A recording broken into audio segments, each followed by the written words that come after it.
Hey, another beautiful, amazing day to all people of the way. Welcome to yet another edition of Truth Talk Tuesdays. Yes, and today we will be speaking about the power of intention because everything that we do is directed by our intention, and it is whether or not we are aware of it that really makes the difference.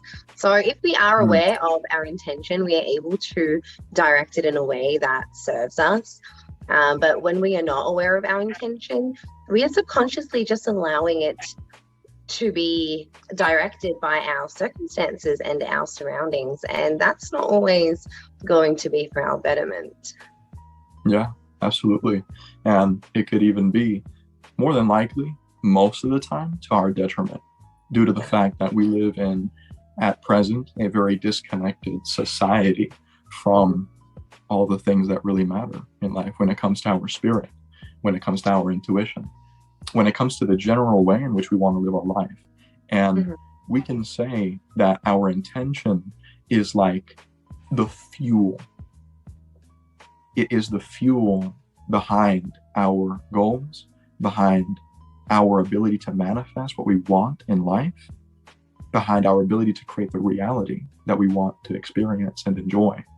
And it's very important that we don't allow the negative intentions of other people, of our circumstances, of our surroundings to influence the intention that we want to put out into the universe.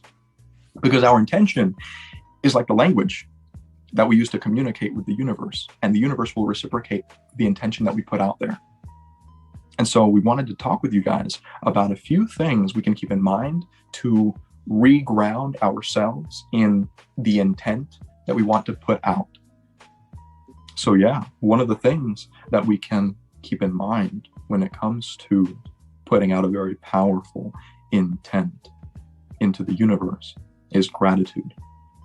Because when we're grateful for our life, when we're grateful for all that we have, all of the things that we are capable of, we're able to have the most powerful context for the way that we relate to our past, the way that we relate to our traumas, the way that we relate to our challenges in the moment.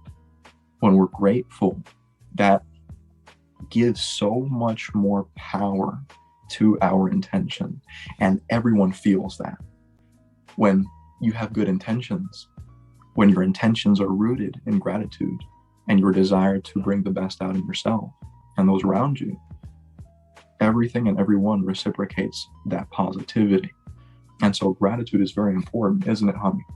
It absolutely is. And I feel that what we give off is what we bring back in return, isn't it? So in having gratitude combined with our intentions makes your intentions just so much more powerful. Yeah, Absolutely. definitely. Hmm. Yeah. And, you know, another thing that grounds us in the intent we want to put out into the universe is the way in which we live, living with mindfulness and thoughtfulness, being fully present in the moment, Hmm. in everything that we do, allows for our intention to flow even more powerfully. It allows for our intention to be projected even more potently. For example, right now, I'm actually wearing pants. I'm not wearing underwear right now. You can't only just see my jacket, my sweater, right? I'm actually wearing pants right now.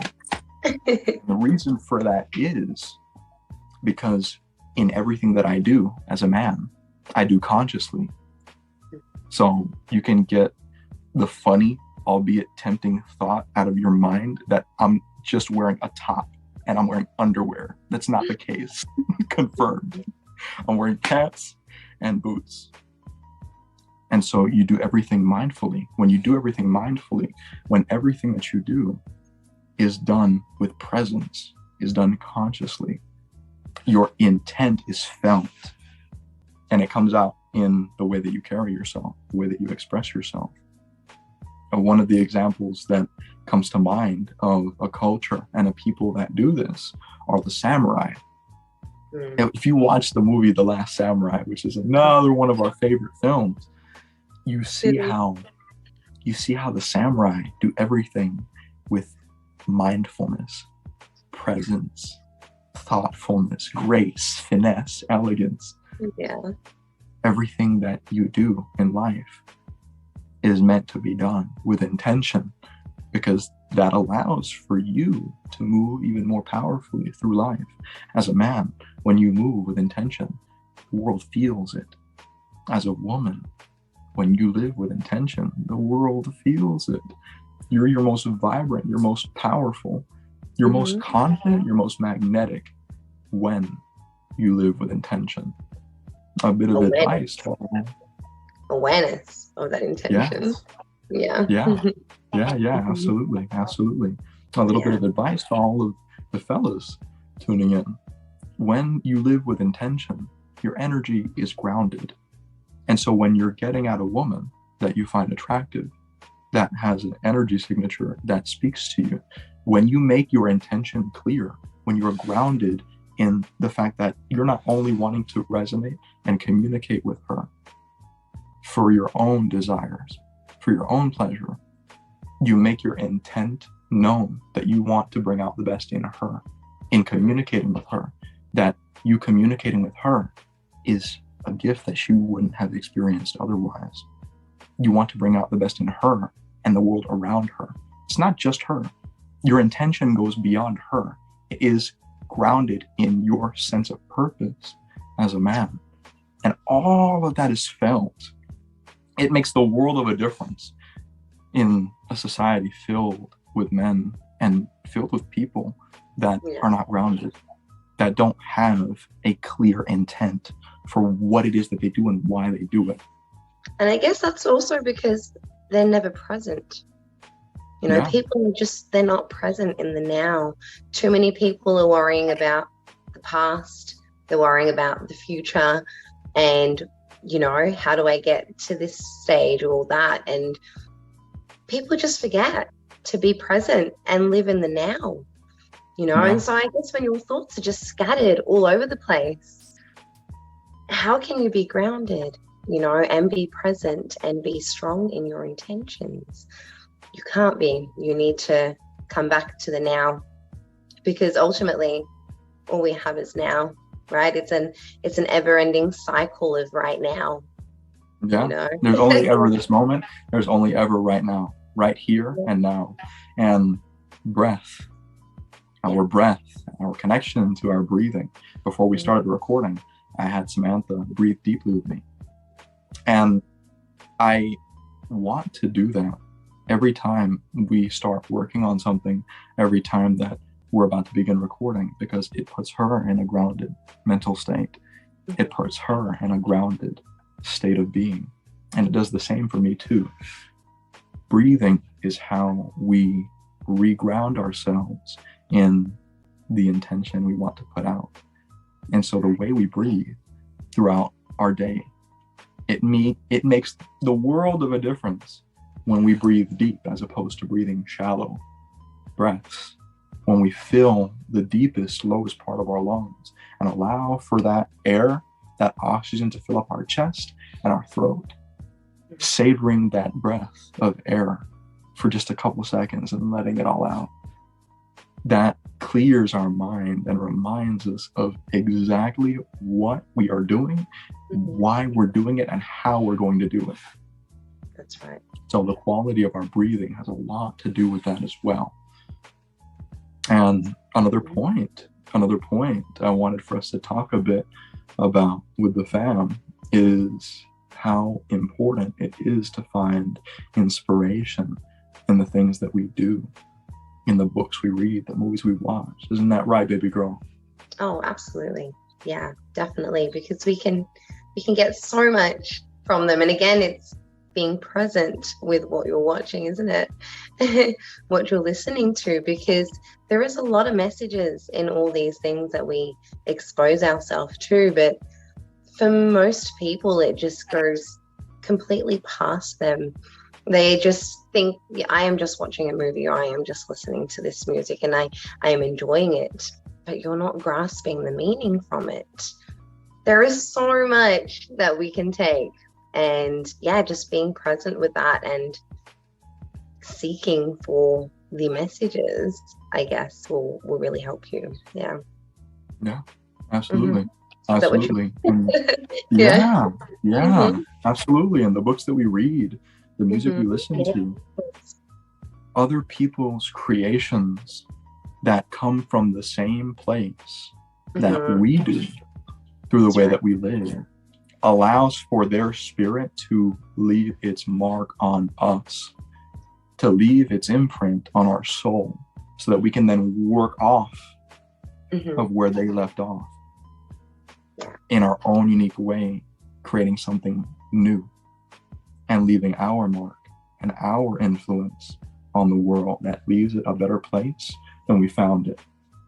And that's really what we want to do at the end of the day. As spiritual beings living the human experience, we want to leave this world better after having been in it than when we found it. And we will do that through the way that we live, doing so with intention, a clear intent that we want to bring the best out in the world and leave it a better place than we found it. Absolutely. So yeah. And I'll add that intention mixed with love creates the creation frequency. So when you get into that flow of, because we can have intent, but we want to connect that with love as well, and those two connected get into that creation frequency and just flow with it, keep going. Yeah. That's beautiful. That's beautiful. Intention, pure intention, is the essence of truth, beauty, and love. And that is what the way is all about. It's about living life with pure intention. So yeah, that was a beautiful point. That book, do you remember the author's name? If not, that's a beautiful book. I will add it to our description. I can't remember his name right now, but The Creation Frequency, beautiful book. Oh my God. Yeah. Among other books, there are so many good books that help us to clarify what it means to live with positive intent, with clear intent for what it is that we want. And it makes everything we do that much more potent. It makes our energy and our spirit more powerful. So yeah, it's been a pleasure speaking with you guys about the power of intention and reminding you all how important it is that we have a clear intent for everything that we do, for ourselves, so that everything and everyone around us receives and reciprocates the intention that we are putting out. So yeah, we want to leave you guys here with a poem by the name of Desiderata. And may the essence of this poem inspire you and make clear what intentions you have to put out into the universe. And with that said, thank you all for tuning in. Desiderata by Max Ehrman. Go placidly amid the noise and the haste, and remember what peace there may be in silence. As far as possible, without surrender, be on good terms with all persons. Speak your truth quietly and clearly, and listen to others, even to the dull and the ignorant. They too have their story. Avoid loud and aggressive persons. They are vexations to the spirit. If you compare yourself with others, you may become vain or bitter, for always there will be greater and lesser persons than yourself. Enjoy your achievements as well as your plans. Keep interested in your own career, however humble. It is a great and real possession in the changing fortunes of time. Exercise caution in your business affairs, for the world is full of trickery. But let this not blind you to what virtue there is. Many persons strive for high ideals, and everywhere life is full of heroism. Be yourself. Especially do not feign affection. Neither be cynical about love, for in the face of all aridity and disenchantment, it is as perennial as the grass. Take kindly the counsel of the years, gracefully surrendering the things of youth. Nurture strength of spirit to shield you in sudden misfortune. But do not distress yourself with dark imaginings. Many fears are born of fatigue and loneliness. Beyond a wholesome discipline, be gentle with yourself. You are as much a child of the universe, no less than the trees and the stars. You too have a right to be here. And whether or not it is clear to you, no doubt the universe is unfolding as it should. Therefore, be at peace with God, whatever you conceive Him or it to be. And whatever your labors and aspirations, in the noisy confusion of life, keep peace in your soul. With all its sham, drudgery, and broken dreams, it is still a beautiful world. Be cheerful. Strive to be happy.